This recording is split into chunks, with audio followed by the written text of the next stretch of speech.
All three of the Abrahamic religions teach that lending to the poor is an act of compassion that serves the entire community, and therefore charging interest was seen as immoral. It was called usury and was considered a heinous crime. The Roman Empire allowed usury, but in 1179, the Catholic Church decreed that usury was forbidden. This law did not apply to Jews. While the Torah admonishes usury, Talmudic law allows a Jew to practice usury with a non-Jew, and so money lending became primarily a Jewish business. Over the years, usury became more accepted in Western society, and we've changed the definition with the addendum of charging interest at an excessive rate. In the 17th century, the Bank of England began issuing paper fiat money. This gave the banks the ability to simply print money out of thin air. And for over a century, this was rightfully called out as fraud until it became public policy, known now as fractional reserve banking. What was once seen as immoral is now seen as normal. Many assume that the financial loans given out by the banks are coming from savings they hold for their depositors. But this is not true. When someone takes out a loan, the bank creates new money out of thin air and then charges the person interest to borrow it. Fractional reserve banking allows the banks to legally create 10 times the amount of each deposit. This inflating of the circulating currency devalues that currency and allows the banks an opportunity to profit dramatically. The Federal Reserve Act of 1913 began a system of debt designed to inflate beyond its means until it implodes, the exact opposite of sound money. The banking cartel funded both sides of World War I, which led to the Great Depression, which led to the Emergency Banking Act of 1933, which ended the gold standard and made every dollar spent an IOU to further increase the debt, which is ultimately owed by the American people. The banking cartel funded both sides of World War II, which led to the Bretton Woods monetary system, which made the USD the world reserve currency, and gave central banks the option to go straight to the gold window of the US Treasury to exchange US dollars for physical gold. But by endlessly creating more debt, it became clear that the US had printed far beyond their gold reserves. And when several nations came to collect their gold, the federal government dishonorably closed the gold window.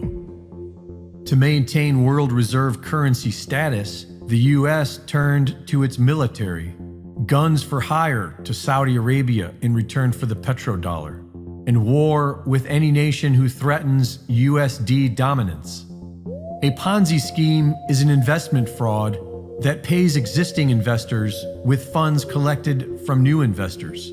And that's what the bankers created. They profit exponentially off the people's debt. It was designed to collapse, and that's what it's doing now. All the markets are crashing, and the derivatives market alone is in the quadrillions, which is much more than the total financial assets of the entire world. There is nothing left to prop up the dollar. This Ponzi scheme is at its end. What that means is that the money you have in the banks will disappear. Everything will go to zero, and then we reset. How we do that will ultimately be up to the people. The banking cartel knows that the only way they can survive this collapse is to somehow convert everyone to an authoritarian CBDC. But without the people's trust, the banks will have problems with this. Many people will lose everything and will want nothing but justice from the old banking system. But many others will comply. Hard times are coming fast, and if we were smart, we'd prepare. Let the big banks die and create a banking system that serves we the people. Signed in 1787, the U.S. Constitution states that no state shall make anything but gold and silver coin a tender in payment of debts. In 1791, to help pay for the Revolution, Congress established the first national bank of the United States. Within a decade, it became evident that taxes were being sent to the Crown, and the bank was not renewed. A political battle ensued, which resulted in the formation of America's first two political parties, the Federalists and the Democratic Republicans. The framers of the U.S. Constitution left out any mention of political parties because they saw them as corrupt relics of the British Crown's divide and conquer system. The second central bank was chartered in 1816 and shut down in 1832 by Andrew Jackson, who wrote that the bank was unauthorized by the Constitution, subversive to the rights of states, and dangerous to the liberties of the people. For nearly a century, America thrived without a central bank, until 1914, when the privately owned Federal Reserve banking system was quietly given power over America's wealth. In 1933, the U.S. government declared bankruptcy, and the Fed shifted to a debt-based economy. And after the U.S. dollar was made the world reserve currency, the entire world became dependent upon debt. A currency backed by nothing but debt and IOUs was doomed to eventually fail from the start, and that day appears to be coming soon. These big banks have funded wars and criminally profited off human suffering for decades. Credit Suisse alone has been fined over 50 times for over $10 billion for money laundering, fraud, espionage, drug trafficking, and stealing money from the people. Every person in the civilized world is now feeling the same financial pressure being subjected by the U.S. Federal Reserve Bank.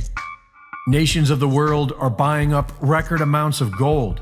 3/4 of the world have joined BRICS to prepare for a new world reserve currency after the end of the U.S. dollar. Zimbabwe and Mexico are now joining BRICS. But it's important to remember that the Federal Reserve Bank is operated by BlackRock. BlackRock is operated by the Rothschild City of London banking cartel. And so even if the Fed collapses, BRICS is most likely another proxy of this old banking cartel. The idea for BRICS was born in 2001 from Goldman Sachs. The Federal Reserve Bank's digital currency, FedCoin, is already hugely unpopular. CBDCs are being rejected upon arrival, but that isn't stopping the federal government and the failing big banks from luring the population into their new nightmare system.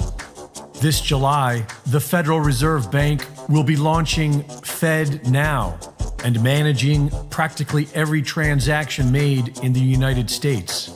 Then all they have to do is what the Nigerian central bank just did: shred and destroy mountains of cash and stop filling the ATMs.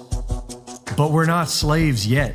And if we want to have financial freedom, then it's time to fight back against the CBDC concept and return to lawful constitutional money.